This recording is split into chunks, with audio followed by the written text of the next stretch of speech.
All right. Most consecutive regular season non-conference wins. Alabama's won 36 straight. Florida State has 16 in a row. You know, in 5 previous season openers that Alabama against ranked opponents, Saban's team has won all of them. 3 of them against top 10s, all 5 by double digits. But they'll only beat Florida State at all, let alone double digits, Kirk, if Jalen Hurts has improved as a passer, particularly in the intermediate range. Before we talk about his improvement, let's just remember that he led his team as a true freshman to a national championship game as a quarterback for the first time since Jamel Holloway back in 1985. So while there obviously needs to be improvement, there was some good that number 2 did last year for Alabama's offense. And there was some times that he made plays that we were all like, early in the year, maybe he's a Heisman candidate because he was playing so well and so flawlessly. So remember, he's a true freshman, and against Tennessee, still being able to make some reads and show that he has the arm talent to be able to make some throws like this downfield that should not go unnoticed. This, people say, well, he's taken off too early. What he did is he recognized late in the game with a national championship on the line that the Red Sea had parted, and he had an ability to get around, and all of a sudden he gets out in the open field. He might be their best runner out in the open field. Took it all the way to the end zone, so it's not all bad. Brian Dable comes in, and this is what he needs to improve on, is when he has time in the pocket. Nick Saban talked about this earlier.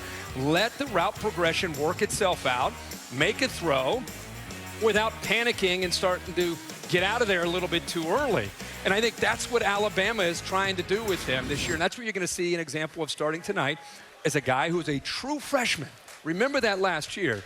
Any true freshman that's ever played college football, usually Peyton Manning, it takes time to mature. He has a new offense. The game will begin to slow down for him again against a good defense tonight, Des. Yeah. But I get a little offended when people just want to say, what was wrong with this? What was wrong with this? What was wrong with this? Dude played well last year. Remember, all of us were marveling at his poise. Well. Sure. Now, of course, he can get better, Des. But right.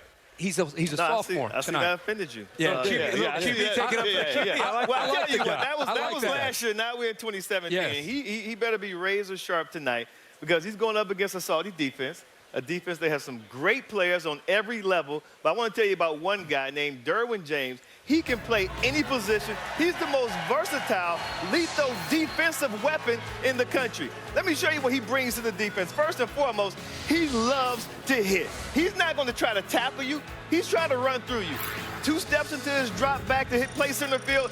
He realizes it's a run. He covers 21 yards, but when he makes a hit, he thumps you. You either fall to the side or you fall backwards. He's a great center fielder, too. Now, you got to think the quarterback say, okay, I got this route on the right-hand side. It's a flag route. There's no way Derwin James can get to this flag route. Watch how much ground he covers. But look, he's not looking at the ball. He's looking at the receiver. He runs through the receiver to separate him from the ball.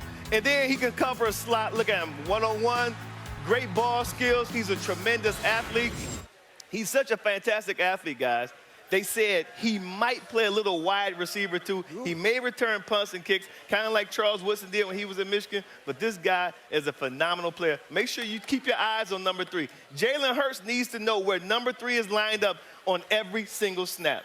And one of the main questions in this game is, can Florida State protect Francois? If he has time, he can hurt him. They have receivers that could get tied in the passing game. Francois has got to get the protection. Now, keep your eye on number 8, Naquan Murray. Let's just call him Mooney. Watch him. This is against Desmond.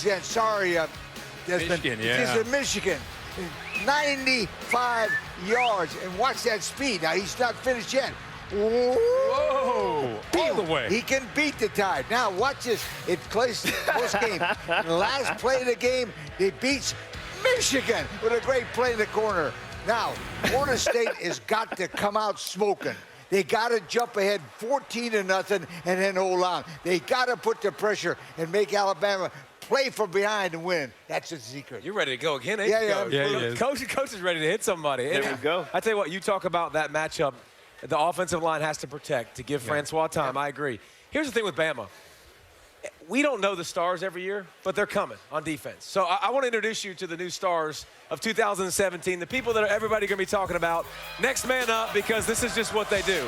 Payne, Deron Payne can bring the pain inside. This guy, he hasn't played a ton according to other people. He's got plenty of reps, big.